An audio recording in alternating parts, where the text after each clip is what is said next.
MA final Hindi के बच्चों का स्वागत। मैं अलका जैन, राजकीय महाविद्यालय किशनगढ़ से सह आचार्य हिंदी। बच्चों, हम जयशंकर प्रसाद द्वारा लिखित स्कंदगुप्त का अध्ययन कर रहे थे। हम 4 अंक का अध्ययन कर चुके हैं। नाटक का 5वां अंक और आखिरी अंक का अध्ययन हम करने जा रहे हैं। 5वें अंक का प्रथम दृश्य इस प्रकार है। पथ में मुद्गल को दिखाकर उसके स्वागत कथन से कई संकेत नाटककार ने कथा प्रसंग के संबंध में दिखाए हैं। बंधु वर्मा की वीरगति को सुनकर उसकी पत्नी जयमाला सती हो गई और बूढ़ा पर्णदत्त देवसेना की रक्षा करते हुए महादेवी देवकी की समाधि पर जीवन व्यतीत कर रहा है।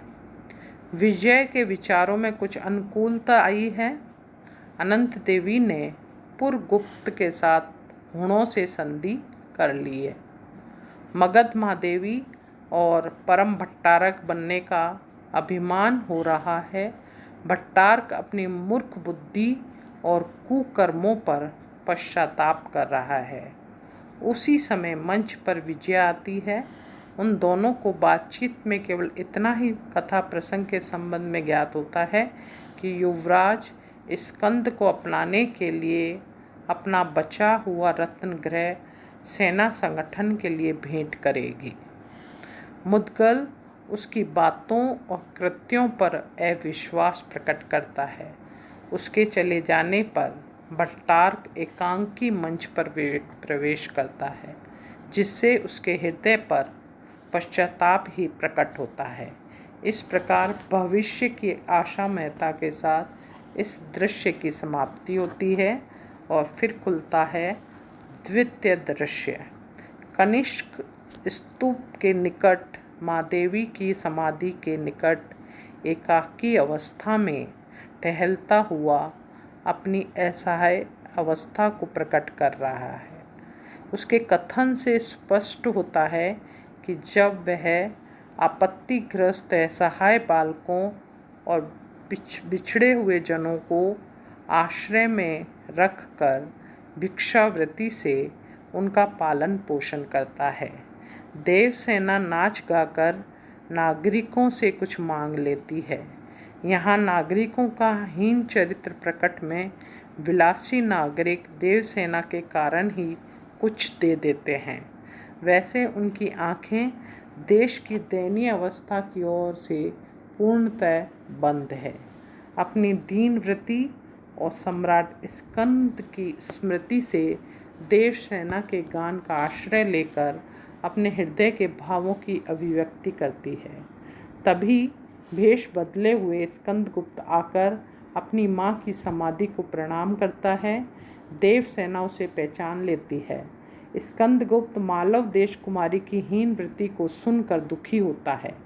वह आश्रय की आयोजना में महान मर्यादा वाले पर्णदत्त को भिक्षावृत्ति का सहारा लेते हुए देखकर कहता है, जिसके लोहे से आग बरसती थी वह जंगल में लकड़ियां बटोर कर आग सुलगाता है। स्कंदगुप्त प्रथम तो देवसेना के प्रति प्रणय व्यक्त करना चाहता है, पर देश की दुर्दशा को देखकर परिस्थितिवश जीवन भर कुमार व्रत धारण करने की प्रतिज्ञा कर लेता है। देवसेना के चले जाने पर सम्राट के निकट विजया आती है। वह अपना प्रणय निवेदन करती है। वह प्रणय का मूल्य चुकाने के लिए रत्नगृहों की संपत्ति स्कंद को अर्पित करके लोभाभिभूत करना चाहती है, पर स्कंदगुप्त सबका तिरस्कार करता है और अपनी प्रतिज्ञा उसे सुनाता है कि उसका जीवन अब जन्मभूमि के उद्धार के लिए ही है। विजया अपने हृदय की हीनता स्कंद के चरणों पर पड़कर प्रकट करती है। तभी भट्टारक का प्रवेश होता है।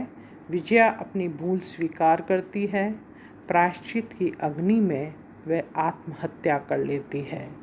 भट्टारक भी उसी अग्नि में दाहित होने के लिए आत्महत्या करने के लिए उद्यत होता है, पर स्कंदगुप्त जननी जन्मभूमि के उद्धार के लिए उसे आत्महत्या से विरक्त करता है और विजया के दाह संस्कार के लिए आज्ञा देता है। जैसे ही भट्टारक वहाँ भूमि खोदता है, वैसे ही रत्न ग्रह की प्राप्ति होती है। उस संपत्ति को वह सेना संकलन के लिए सम्राट को समर्पित कर देता है।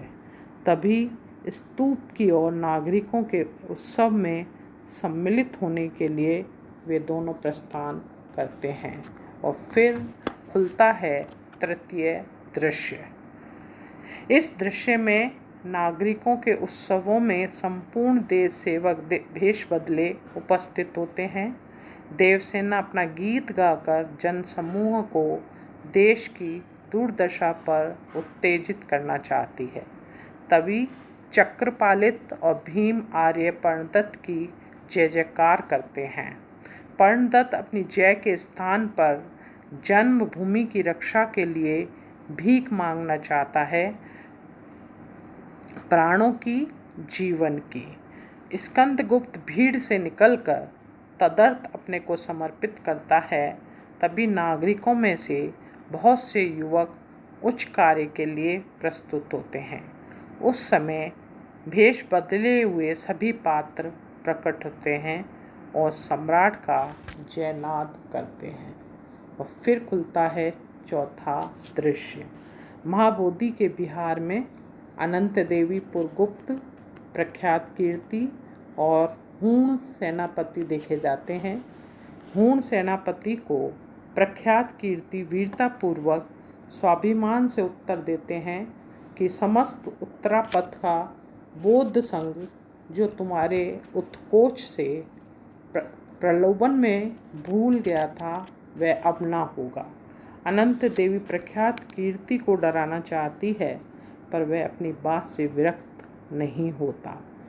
इस सेनापति के मुख से यह भी पता चलता है कि स्कंदगुप्त जीवित है तथा हुणों से अंतिम युद्ध के लिए पुनः तत्पर हो रहा है।